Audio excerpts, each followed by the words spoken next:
बुध ने पेड़ के नीचे बैठकर ऐसा क्या किया? अगर मैं गलत नहीं हूँ तो आपके मन में एक और प्रश्न को भाप रहा हूँ कि क्या मेरे भी पेड़ के नीचे बैठकर और वहीं सब करने से मैं भी ज्ञान पा सकता हूँ। छोटी छोटी बात नहीं, बात सिद्धार्थ के बुध बन जाने के बारे में है, इसलिए थोड़ा सा विस्तार में देखना जरूरी होगा। सबसे पहली बात है जिज्ञासा। जिज्ञासा की ज्ञान तृष्णा का आधार है। आपने छोटे बच्चों को देखा होगा ना कि वे कितने सवाल करते हैं। बारिश क्यों होती है? सांप जहरीला है तो अपने जहर से क्यों नहीं मरता? मेरे माँ बाप मुझे कहाँ से लाए थे? जैसे कितने सवाल वे सबसे करते रहते हैं।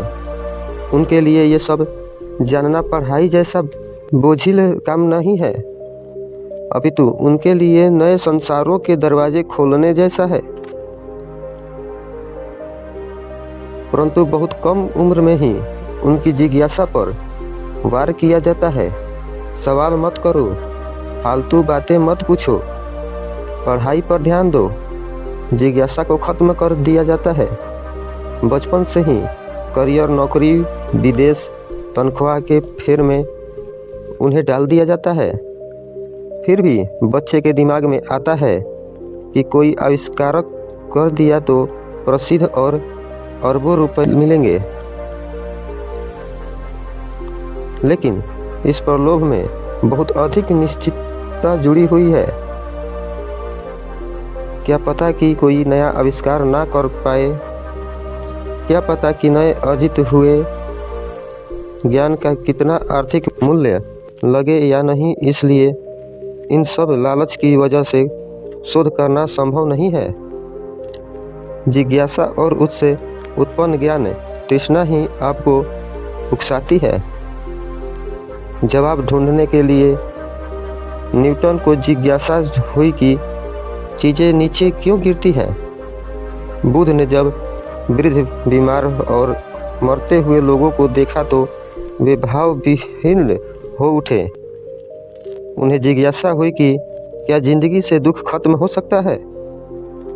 जिज्ञासा के साथ ही उनके मन में भावुकता थी कि दुनिया का दुख मैं कैसे दूर करूं।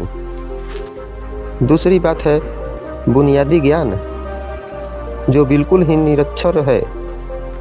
वह भला किसके आधार पर शोध करेगा, जिसका इतिहासों का ज्ञान अफवाहों से भरा है।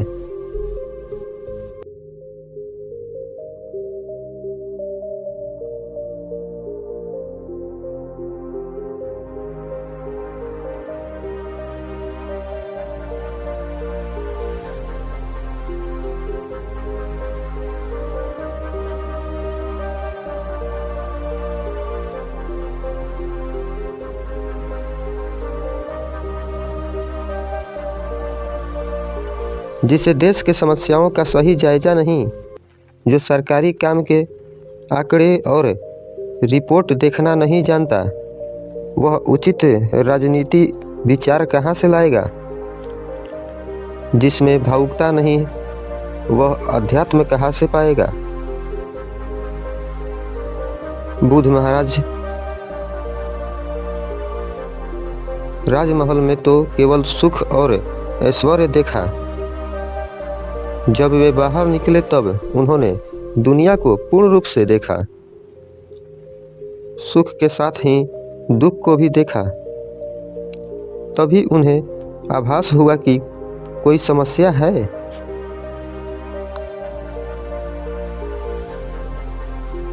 तीसरी बात को जानने से पहले अगर आप हमारे YouTube चैनल को लाइक, कमेंट और सब्सक्राइब नहीं किए हैं तो पहले सब्सक्राइब कर दें, ताकि ऐसे ही और ज्ञानवर्धक कहानी आपको मिलती रहे। तीसरी बात है तर्क करने की शक्ति। ऐसा क्यों, फिर तो वैसा भी होना चाहिए, लेकिन इसमें तो पर उस हिसाब से आपने कभी कोई भूलैया देखी होगी। आप एक छोर से शुरू करते हैं, आगे बढ़ते हैं, एक रास्ता बंद मिलता है, आप वापस आते हैं, दूसरे रास्ते पर बढ़ते हैं और इस तरह के एक सुनियोजित तरीके से आगे बढ़ते हुए भूल भुलैया पार कर जाते हैं।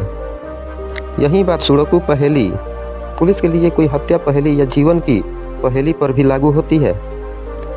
हमारी मस्तिष्क में अपार क्षमता छुपी हुई है, सोचने की, सवाल करने की, तर्क करने की और उसके निष्कर्ष और प्रमाण निकालने की।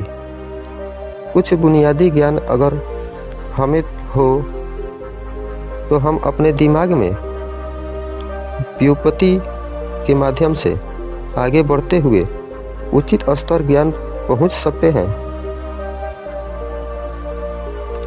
जमा, घटा, गुणा, भाग का ज्ञान एक विधि का आधार है।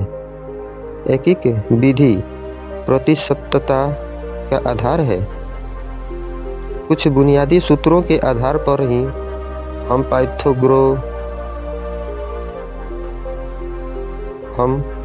पाइथागोरस थ्योरम का प्रमाण देते हैं। इस तरह से देखें तो सारा विज्ञान एक युक्ति है, परंतु जिज्ञासा के साथ ही तर्क शक्ति को भी बचपन से ही स्वाहा कर दिया जाता है। काली बिल्ली ने रास्ता काट दिया, रुक जाओ, बाहर जाने से पहले मीठा खाओ, सूरज की तरफ मुंह कर पानी डालो, धर्म पुस्तक को पढ़ो मत, उस पर पंखा झलते रहो, दाएं हाथ से ये करो, बाएं हाथ से वो करो। हर बात में नियम और कारण किसी का नहीं पता। ऐसा किस लिए करना है? क्योंकि ऐसा होता आया है। इसका कारण तुम अगली कक्षा में जाओगे तो पता चलेगा, अभी बस रट लो। बुद्ध राजकुमार थे। बचपन से उनका उत्तम अध्ययन हुआ था। उनमें तर्क करने की शक्ति तब तक खत्म नहीं हुई थी। दुनिया के स्वरूप का बुनियादी ज्ञान सिद्धार्थ को प्राप्त हुआ। वहीं उसे उनके मन में सवाल जन्मे।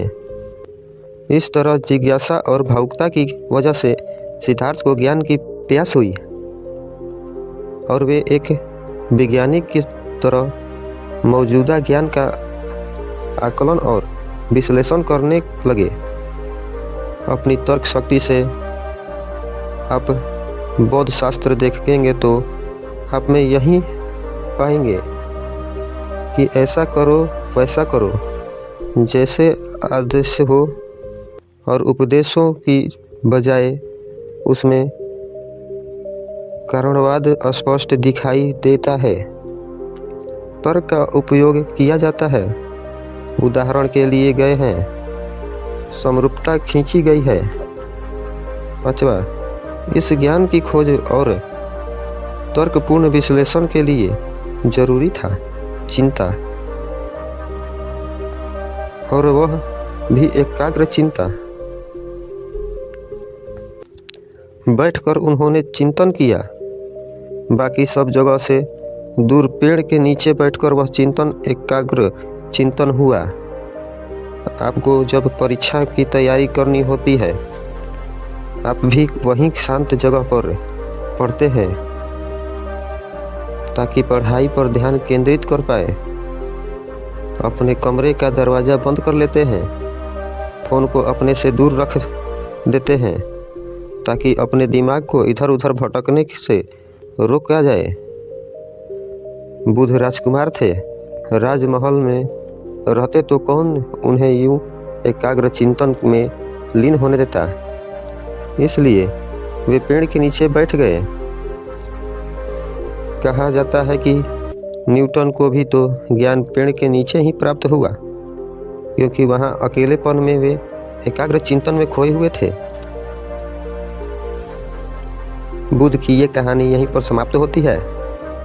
ऐसे ही नए नए कहानी को सुनने के लिए हमारी यूट्यूब चैनल को सब्सक्राइब कर दें और बेल आइकन को ऑल पर प्रेस कर दें, ताकि जब भी हमारी नई वीडियो आए तो आप तक जरूर पहुँचे। धन्यवाद।